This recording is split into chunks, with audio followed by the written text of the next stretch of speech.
Hello. हाँ बोलो। पवन सिंह का बर्थडे का गाना सुनेगा?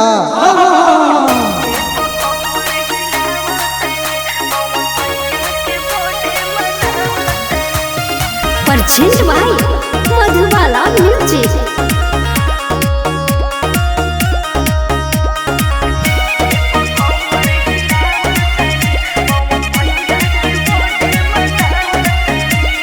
मिलल बा चांस आज डांस करे के, पार्टी में खूबे रोमांस करे के। मिलल बा चांस आज डांस करे के, पार्टी में खूबे रोमांस करे के। मन खुश बटे खुशियाँ लुटावो तनी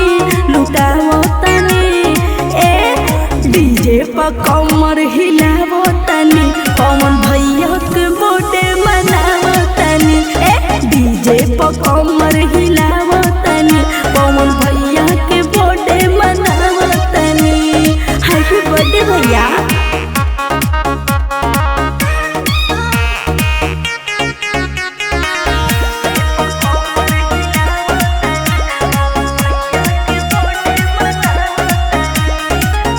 काटल जाता केक, बाटल जाता मिठाई, सबके हो देता जन्मदिन के बधाई।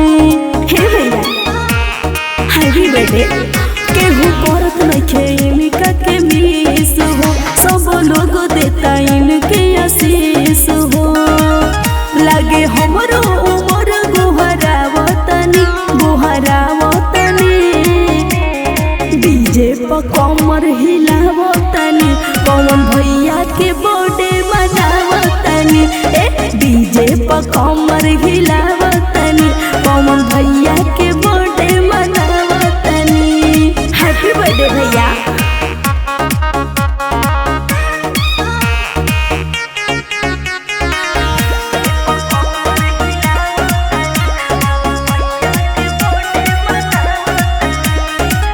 मंत्री विधायक लौरी आइल बाड़े मुखिया, हो खत पार्टी तारक मनावल जाता खुशिया।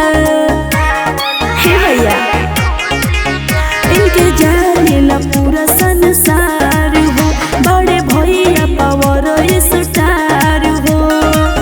नवनी से संगे फोटो खिंचावो तनी डीजे पर कमर हिलावो तनी, पवन भैया के बर्थडे मनावो तनी। ए डीजे पर कमर हिलावो तनी, पवन भैया के बर्थडे मनावो तनी। हैप्पी बर्थडे भैया।